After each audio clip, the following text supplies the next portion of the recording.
Hello दोस्तों, मैं रीमा श्रीवास्तव स्वागत करती हूं आपके अपने चैनल आसान हिंदी में। जैसा कि आप लोग जानते हैं कि हम लोग संधि पढ़ रहे थे, संधि में भी स्वर संधि पढ़ रहे थे। उसमें भी हम स्वर संधि के 4 भेदों को पढ़ चुके हैं। 5वां लास्ट हम पढ़ेंगे आज अयादि संधि को। तो चलिए आज हम लोग अयादि संधि को पढ़ते हैं।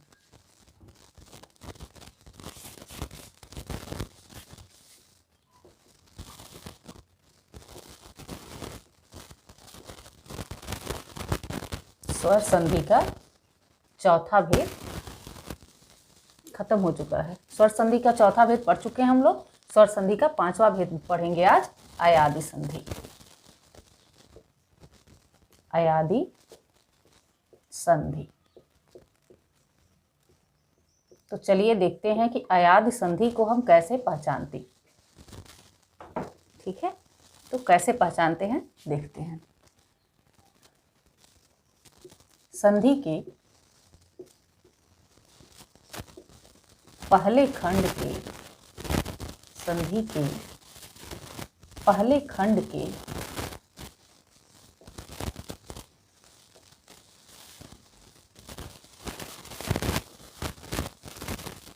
आखिरी वाले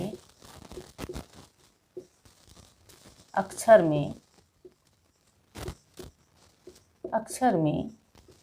यदि ए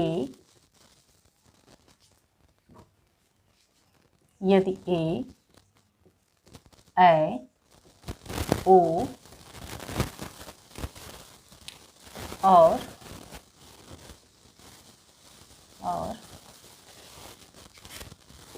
औ आता है तो औ आता है तथा दूसरे खंड के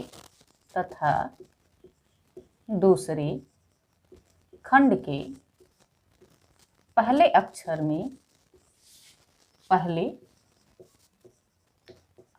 में यदि कोई भिन्न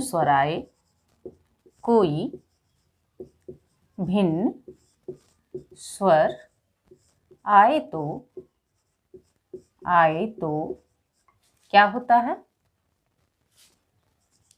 तो ए का ऐ हो जाता है। ए का ऐ हो जाता है। ध्यान देंगे संधि के पहले खंड के आखिरी वाले अक्षर में, यानी संधि का जब 2 खंड करते हैं, हम संधि विच्छेद करते हैं, तो उसके पहले खंड के आखिरी वाले अक्षर में, अंत वाले वर्ण में क्या हो? ए, ऐ, ओ और औ आए। मतलब इन चारों में से कोई एक आता है। इसके अलावा दूसरे खंड के पहले अक्षर में, दूसरा जो खंड होगा उसके पहले अक्षर में यदि कोई भी भिन्न स्वर इनके अलावा कोई भी, जैसे ए, ऐ, ओ और औ के अलावा कोई भी भिन्न स्वर वर्ण आता है तो क्या होता है? तो ए के बाद कोई भिन्न स्वर आता है तो ऐ हो जाता है। ऐ के बाद कोई भिन्न स्वर आता है तो आय हो जाता है।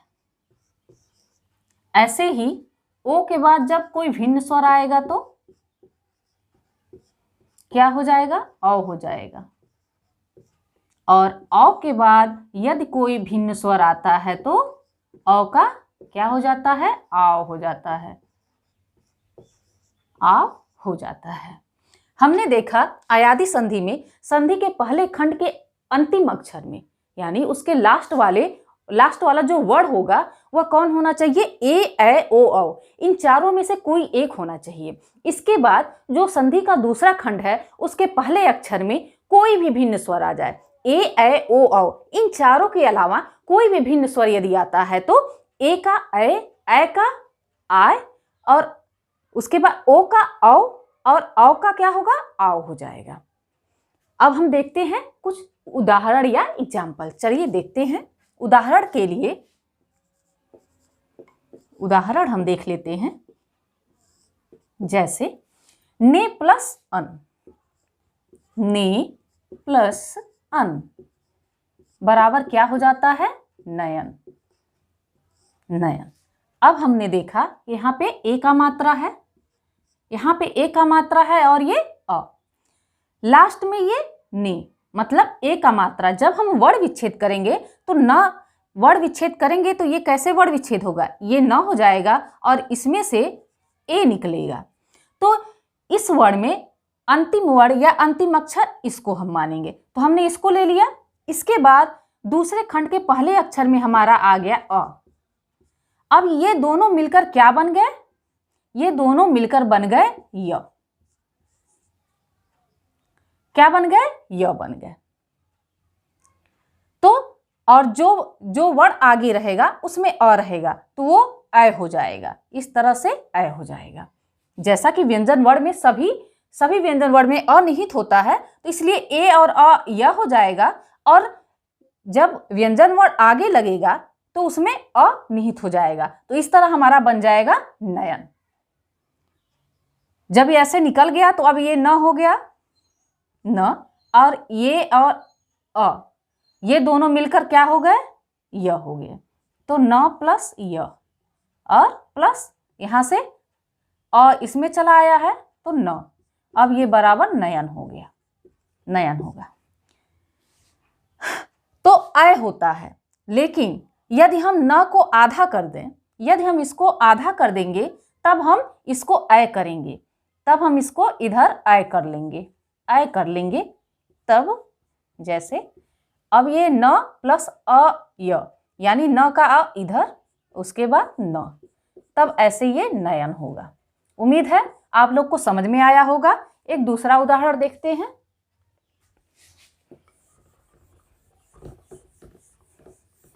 दूसरा उदाहरण देखते हैं। जैसे ग प्लस अक, अक क्या हो जाता है, गायक, गायक। अब ग प्लस अक गायक कैसे हुआ, हमने देखा ए था और भिन्न स्वर वर्ण अ आया तो क्या हो गया, अ हो गया, तो नयन हो गया। अब इस पे डबल मात्रा है तो ये अ हो गया, और इसके बाद भिन्न स्वर अ आया है तो ये क्या हो गया, आय हो गया। तो अब ये कैसे होगा, तो ये अ और अ ये दोनों मिलकर क्या हो जाएगा, आय हो जाएगा।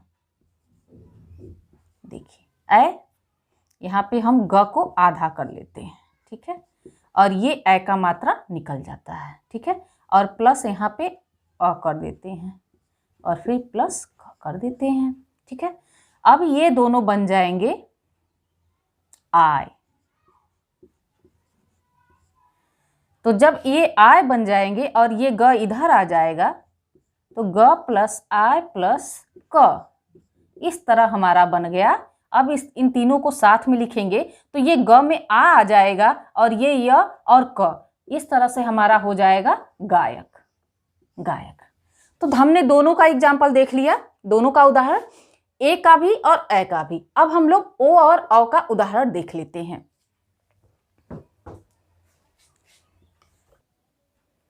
तो देखेंगे ओ प्लस अन क्या हो गया, पवन, क्योंकि जब ओ आएगा और ओ के बाद कोई भिन्न स्वर आएगा तो यहाँ पे अ आ गया तो क्या हो जाएगा, अ हो जाएगा। ओ के बाद कोई भिन्न स्वर आएगा तो क्या हो जाएगा, अ हो जाएगा। तो इस तरह से हमारा हो गया पवन, इस तरह से हमारा हो गया पवन। कैसे बना, तो देखिए ये प को हमने आधा कर दिया, अब ये ओ निकल गया इसमें से और इधर आ गया हमारा अ और फिर प्लस न, ठीक है।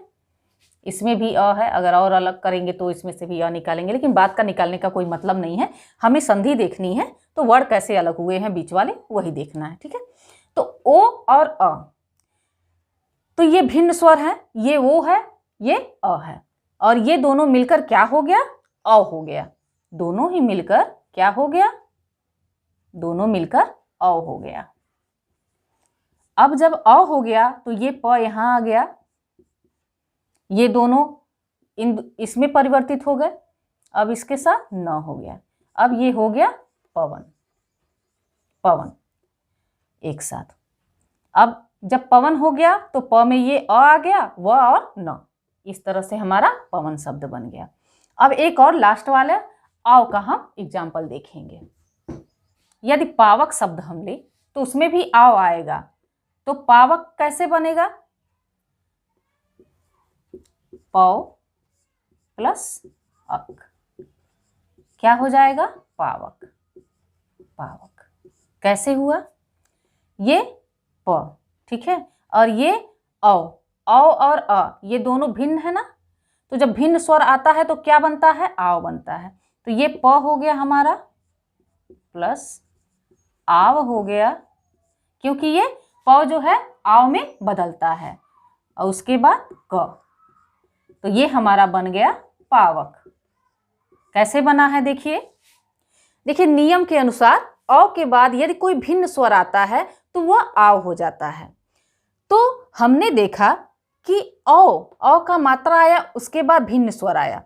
इस वर्ड में आखिरी वर्ड जो है वह अ है और इसमें पहला वर्ड अ है, तो अ और अ मिलकर आव हो जाता है। अ का क्या हो जाता है? आव हो जाता है।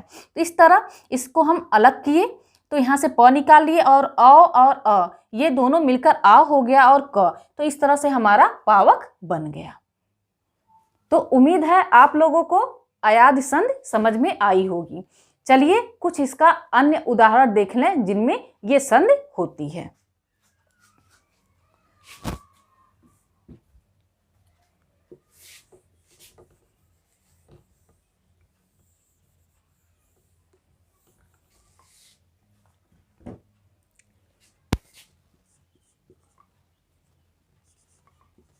जैसे चयन, पवन, नयन, चयन, पवन, नयन, शयन, शयन, फिर उसके बाद पावक, पावक, नायक, नायक, पावक, नायक, गायक, गायक, गायिका, गायिका, नायिका, नायिका, गवीश, गवीश हो जाएगा, गवीश, भावुक हो जाएगा। तो ये सब हमारे अयाद संध के उदाहरण थे। उम्मीद है आप लोग को अयाद संध अच्छे से समझ में आई होगी। यदि आई होगी तो हमारे चैनल को लाइक शेयर सब्सक्राइब करना ना भूलें। धन्यवाद।